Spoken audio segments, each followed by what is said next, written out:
The race to rescue dozens of people still missing after deadly floodwaters ripped through central Texas, killing more than 80 people, including at least 28 children. More than 400 first responders from 20 different agencies are in land, water, and air vehicles searching through flood-ravaged areas, pulling 850 people to safety already. We have live team coverage on rescue efforts and the response from Washington as well. Let's start off with NewsNation's Jorge Ventura, who is live in Kerrville, Texas, for us this morning. I mean, Jorge, a devastating weekend. What is it like on the ground at this hour on a Monday morning? Hey, Markie, good morning. And that's right. And right now, for the community here, the reality of just how tragic the human loss is really starting to settle in. There are still many folks here in the community that don't know about missing loved ones. There's still a frantic search and rescue operations involving U.S. Coast Guard, Border Patrol, Texas National Guard, Texas DPS, almost every agency in the state, from boots on the ground operations to tactical Marine units to helicopter patrols. And for some folks, they are now starting to lose hope. Markie, because there's just still so much debris and damage caused. Right now, I am in Kerrville. I am on the edge of the Guadalupe River, where these homes were greatly impacted. Let me just move out the frame, Markie, just kind of show our audience some of the debris that is still here. It's scattered all over these homes here. I did speak with the homeowner here where you're looking at.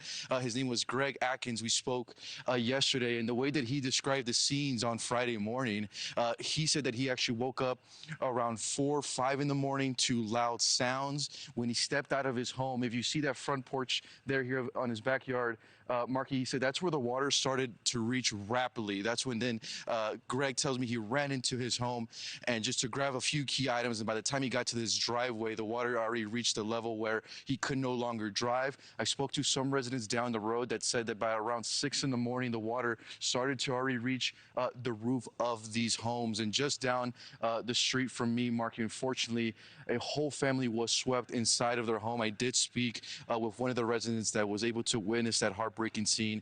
Listen to what Olivia Blackburn tells me about that moment.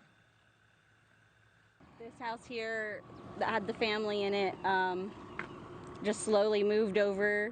All of them at this. Like I said, I think they might have been sleeping and not known what was going on. And as you hear there, Markie, from Olivia saying that the family might have been sleeping, it's important to remember this happened in the early morning hours. There still wasn't any light. A lot of folks were confused of exactly what was going on.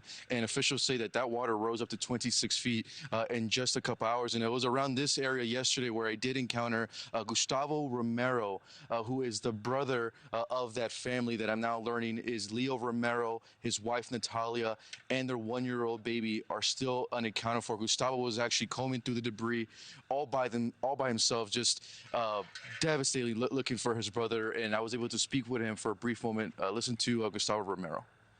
I'm looking for my brother and his wife, his son. I find one. There are 4 people inside the house. That's all I find one boy. So I look for my brother and his wife and my nephew. Yeah, but I can find. And Gustavo tells me it was a family of 4 that was swept away. 3 of them are still unaccounted for, but the son of Leo Romero was discovered.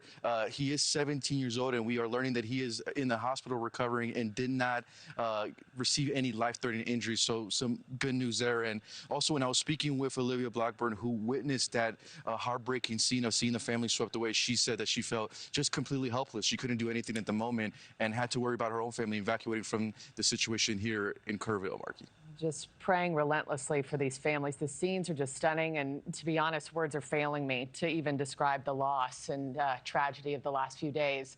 Jorge Ventura, thank you so much, live from Kerrville. We'll check back in just a little bit. Thank you for watching. Subscribe below and download our NewsNation app right now on your phone, and you will get fact-based, unbiased news for all Americans.